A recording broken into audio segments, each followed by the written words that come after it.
एक समय की बात है, एक छोटे से गांव में एक बच्चे का जन्म हुआ। इस बच्चे का नाम था विक्रम। विक्रम का जन्म एक बहुत ही खास स्थान पर हुआ था। उसके जन्म के समय आसमान में तारों की एक श्रृंगारिक झालर चमक रही थी। लोग इसे एक आशीर्वाद मानकर गांव में खुशी मना रहे थे। विक्रम का विशेष गुण था कि उसकी आंखों में जादू भरा था। वो हर जगह की खूबसूरती को देख सकता था जो अन्य लोग नहीं देख पाते थे, इसलिए गांव वाले उसे जादूगर मानते थे। एक दिन विक्रम ने अपने गांव के बाहर चलकर जंगल में खेलने का निर्णय लिया। वो जंगल में बहुत मस्ती कर रहा था जब उसने एक रहस्यमय और आदर्श जगह देखी। वहाँ एक प्राचीन मंदिर था जिसमें चमकती हुई प्रतिमाएं थीं। विक्रम ने मंदिर में प्रवेश किया और उसे देखकर बहुत प्रभावित हुआ। मंदिर के अंदर उसने एक पुरानी पुस्तक ढूंढी जिसमें एक जादूगर की कहानी थी। वो पढ़ता ही रहा और जाना कि वहाँ कुछ खास हो सकता है। विक्रम ने पुस्तक से एक मंत्र सीखा और उसे बोलते हुए एक प्राचीन चमकता हुआ पारी आई।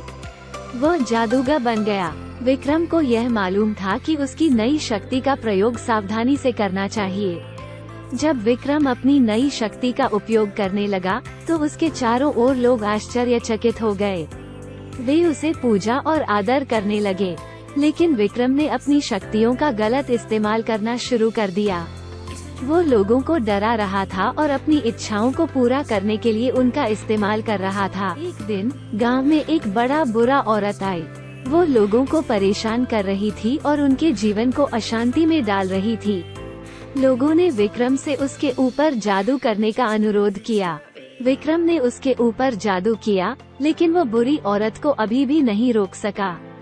उसने इसे बार बार प्रयत्न किया, लेकिन वो बुरी औरत की शक्ति के सामने कमजोर था। अंततः विक्रम ने समझा कि उसकी शक्तियों का इस्तेमाल सिर्फ अच्छाई के लिए होना चाहिए और उसने बुरी औरत को अच्छे कार्यों की ओर प्रेरित किया। उसने उसे समझाया कि बुराई का रास्ता सही नहीं होता।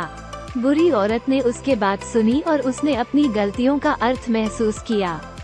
उसने अपने कार्यों को सुधारने का निर्णय लिया और गांव के लोगों के साथ मिलकर अच्छे काम किए।